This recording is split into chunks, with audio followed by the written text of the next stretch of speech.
Before we get into the reason why on high solo rate is difficult, probably the most difficult one we've had so far, I'd like to inform those that don't yet know that the modifier on Captain Code on tier 5 is wrong. So when you are going to face Captain Code, they will tell you that he ignores damage from special 1. Actually, he ignores damage from special 2, which means that if you use Deathstroke against Captain Code, your damage is not going to count. So make sure you don't use Deathstroke against Captain Code. Reminder, on tier 5, on any of the heroics, tier 5 boss Captain Code. Now, why is this solo rate very difficult? Well, the first one is that the attack and health is not shared by all the players. So in previous solo raid, apart from Dawn of Apocalypse, the attack and health on the artifact is shared by all the players. And that way you could use your battle rank, your dark metal cards, your battle club on your main damage dealer, helping to do way more damage. But now that doesn't work. So you have to either choose to use any of the old artifacts or use the new one. You can't use both. So yeah, that's very sad, but that's the way it is. Number 2, there's a lot of disable immune, which means one of the best free damage dealers in Silver Banshee cannot be used on most of the fights or many of the fights, which is very bad. Well, and there's even basic attack reduction. I think a lot of the bosses also have basic attack reduction, which means your characters that depend on basic attack, like the Justice League team, like LOA, the attack is reduced. So that is definitely going to affect your progress in this solo raid. The third one is that Koam was essentially nerfed in this solo raid.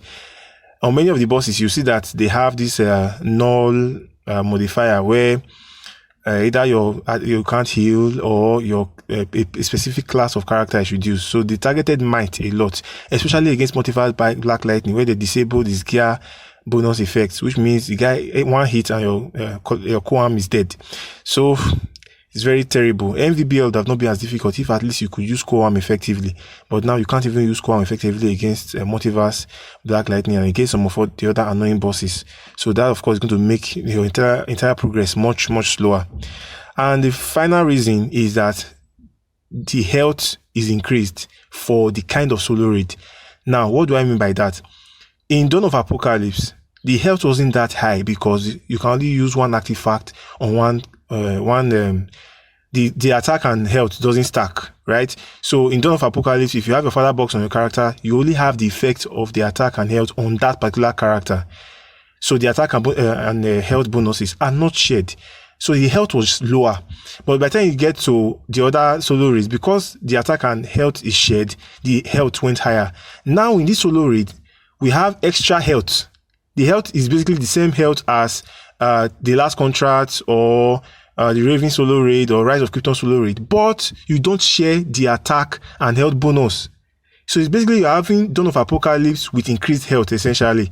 So that's very terrible because since they said that we can only use one artifact, that the artifact's health and attack is not shared, they would have still reduced the health to that of Dawn of Apocalypse. But no, they kept the same health as the previous solo raids where you share attack and health. They kept the same health there, and they said that you can only use one artifact. You can't share the attack and health on the artifact, which is very annoying. So anyways, those were the observations I made from this solo raid. If you enjoy my content, kindly hit the subscribe button, and I'll see you on the next video.